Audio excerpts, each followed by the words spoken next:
Hey everyone, it's Tim Talks Finance, and today I got a question for you.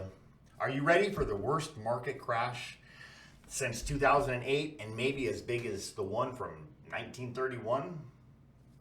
Well, if not, then you're in the right place. In this article by CNBC, a study shows that 73% of Americans say they don't follow a budget, according to a recent survey by UpLoans. And many people still don't have any savings, or they have very little savings. In fact, nearly 1 in 5 Americans said they didn't save any money in 2021, according to a recent data from Magnify Money Savings Index. Now, Bankrate's July 2021 Emergency Savings Survey revealed that a quarter of Americans have no emergency funds at all. This is quoted from an article in MarketWatch. Well, if this is you, then you've come to the right video.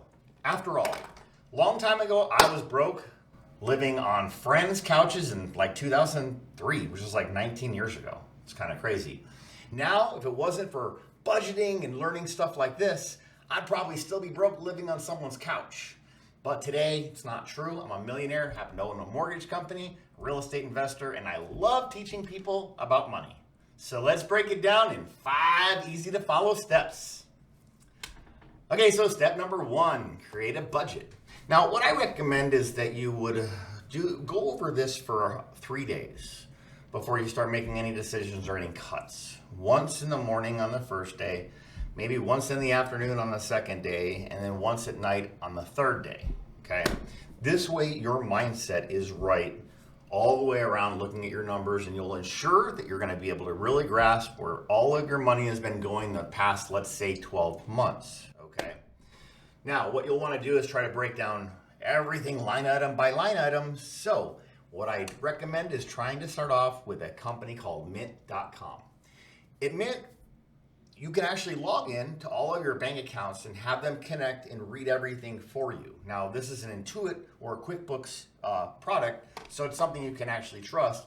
They'll categorize your budget based on different, areas like entertainment, utilities, things of that nature. Okay, and it'll also negotiate some of your monthly debt obligations down per month to save you even more money with Bill Shark.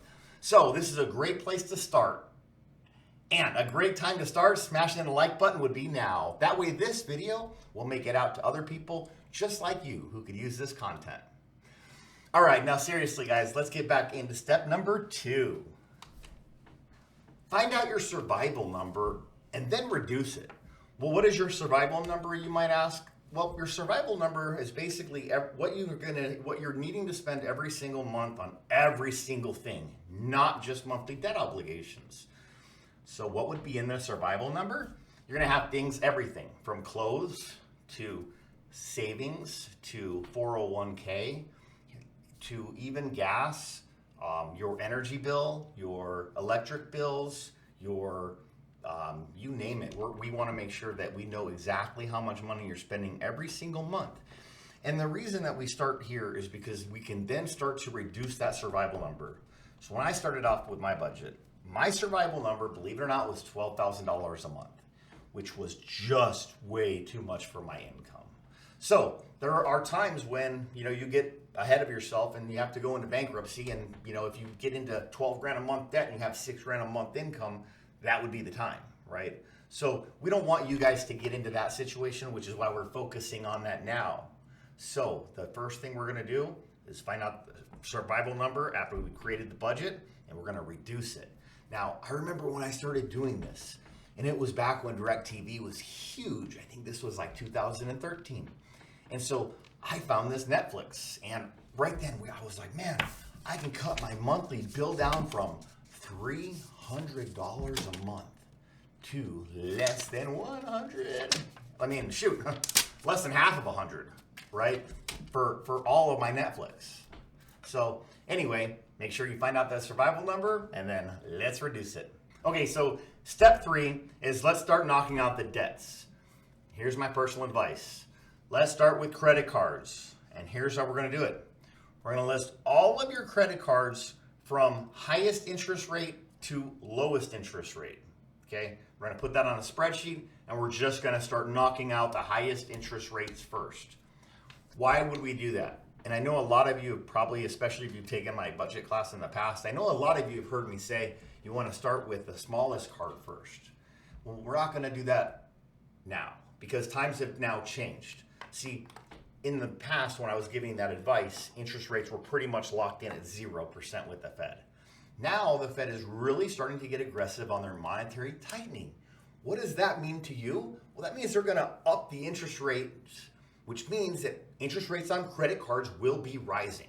So it's better to knock out the highest interest rate credit cards first, especially now before we get into this big crash that Michael Burry is predicting is coming very soon. Okay, now step 4. Congratulations. If you've got this far, you're ahead of most people. Now let's start paying down your installment loans. Let's start listing them by, again, highest interest rate to lowest interest rate. Then, in the highest interest rate loan, make additional principal payments every single month as much as you can. And I want you to view it like this. If your payment is $500 a month and you're able to pay $700 a month, you're saving $200 per month, okay? And I know you're like, wait, hold on, Tim, I didn't save it, I spent it. No, you already spent that money a long time ago when you bought the car and took on the debt. Now what we're doing is trying to get out of that debt. So whenever you pay the extra $200, you're saving the money because it's pulling you that much further out of debt. So step 5 is going to be increase your income if need be. You can get a side hustle or a second job.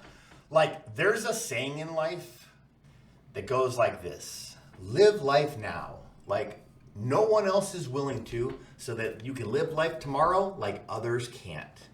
And I really believe in that. Now, I know it's really tempting to go out and buy like the nicest car and have the lavishing lifestyle. And people laugh at me when I go into T-Mobile and I won't spend the extra $5 a month of debt obligation for some insurance program, right? Just because I believe so much in keeping my monthly debt obligations down now.